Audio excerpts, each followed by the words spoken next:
orient the audience. On the top left, we have the sun with its energy going onto the solar panels below. Moving to the right, we see the cables that connect the solar panels and bring the electricity into the house. Moving further to the right, we see the DC disconnect box, and so on. Orient the audience every step of the way will keep them knowing what you're talking about and not have them wonder where you are on the slide. It's really quite easy to do. How about text? How about text on slides? So the key thing to remember here is that the words are for you. The words are for you. If you put big sentences of words on your slides, then the audience is going to be reading them. And if the audience is reading them, they're not going to be listening to you.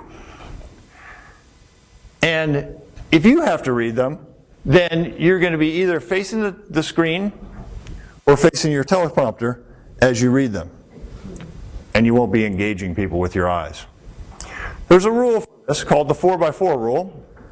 You should have at most 4 main bullet points on a slide.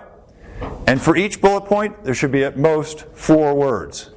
Now, think back to some slides, presentations you've made recently. How many times have you followed that rule? Probably not often. I know that nobody where I work follows that rule. We have sentences across the screen. The problem is you can't grab that thought, you can't grab that 4x4 thing and face the audience and talk about it. You sit there reading it. The rule goes on to say you can have 4 sub-bullets per main bullet, but you should never have line wrap. So let's take a look at our example here. The long way of doing it is saying this top one, because the presenter, you in this case, will be looking up there saying, if you want your audience to remember, say something, say it 7 times, right? You can't grab all that in one quick take and get back to the audience. So instead, if you want the audience to remember something, you have to say it 7 times, right?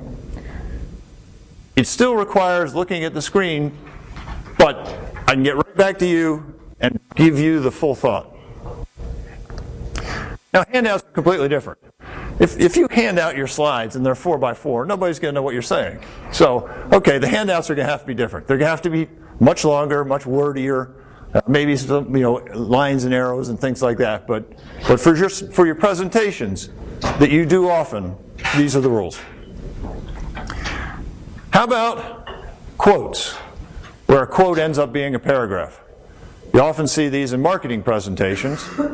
And the problem is, if the audiences read them, if I just say, hey, can you read this quote while I stand here quietly, right? Well, what's going to happen? Clearly they're not listening. The problem is, you will have read this quote 100 times, and so you can read it really quickly, right? And you've got lots of anxiety and all stuff going on up here. So again, you're going to read really, really quickly, but your audience won't. So they'll get about halfway through and you'll say, okay, now we can talk about it. And they're like, no, I still haven't read it. I'm still reading. So don't do that. On the other hand, if you read it, if most people read it, they tend to do one of 2 things. Read too fast. The increasing use of virtualization, particularly in data center environments, if you read too fast, you can't put articulation into it. And the other thing that people often do is skip words. They'll just kind of like leave out a phrase because they know it's not as important. But the audience is reading along with you, and they're like, "Woof, what there? What happened to that phrase? How did he jump on?" And they miss the listening again. So, if you're going to put this paragraph on here, you read it. You read it slowly. You read it with articulation.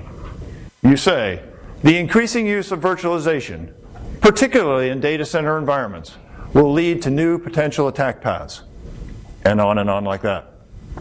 Now, the second thing you can do to save you from having to read a long paragraph is to do what we've done here, is to put some of it in blue.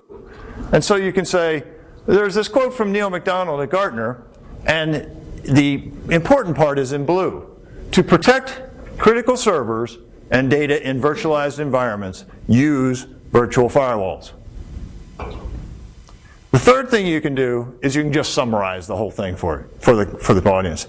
You can say something like, here's Neil MacDonald's quote, which is kind of long, but the essence of it is that if you need to use virtual firewalls, if you have data, virtualized data.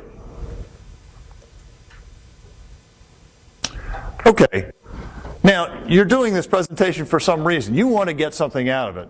And you, like every point of the presentation is important to you, right? The problem is that you, the audience, is going to walk away with remembering maybe 10% of it, and maybe after the party tonight, even less of that will be remembered.